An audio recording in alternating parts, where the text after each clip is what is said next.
इस घटना को ठीक से समझाने के लिए हमें थोड़ा समय में पीछे जाना होगा। मैं एक ऐसे घर में रहता था जो एक डेड एंड स्ट्रीट पर था।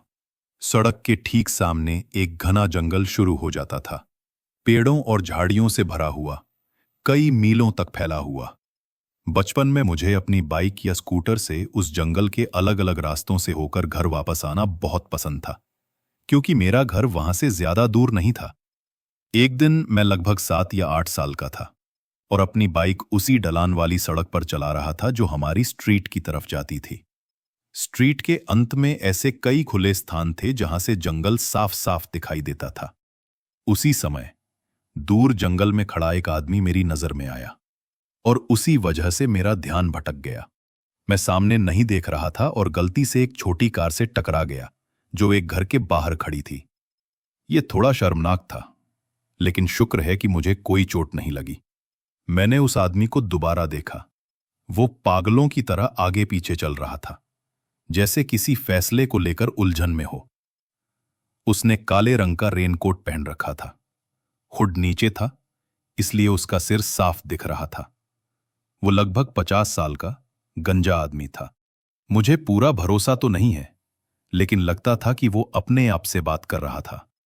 ये अपने आप में ही काफी अजीब था, इसलिए मैं जल्दी से कार के पीछे छुप गया। मैं धीरे धीरे सिर उठाकर देख रहा था कि वो क्या कर रहा है। तभी मैंने उसके हाथ में कुछ चमकते हुए देखा। हर बार जब वो पेड़ों के बीच से आने वाली रोशनी के नीचे से गुजरता, उसके हाथ में पकड़ी चीज तेज चमक उठती। वो एक चाकू था, और जहां मैं खड़ा था वहां से मुझे साफ दिख रहा था कि उस चाकू पर लाल रंग का धब्बा था। मैंने डर के मारे अपनी बाइक उठाई और निकलने ही वाला था कि अचानक पीछे मुड़कर देखा। वो आदमी चलना बंद कर चुका था और अब सीधे मुझे घूर रहा था। मैं एकदम घबरा गया और कार के पीछे गिर पड़ा।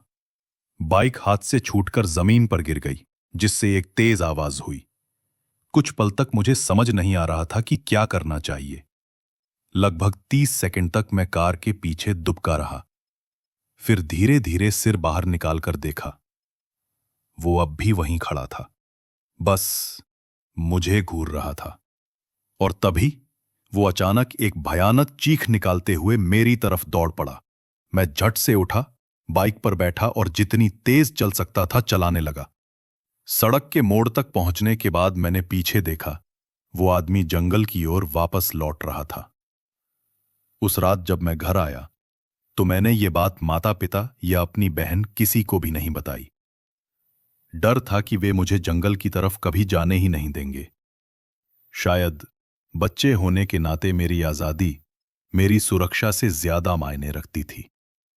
करीब 10 साल बीत गए। हम अब भी उसी घर में रहते हैं और इन सालों में वहां न किसी अपहरण की खबर आई, न किसी हत्या की। मुझे नहीं पता कि वो आदमी कौन था। शायद मानसिक रूप से बीमार था या किसी नशे में था।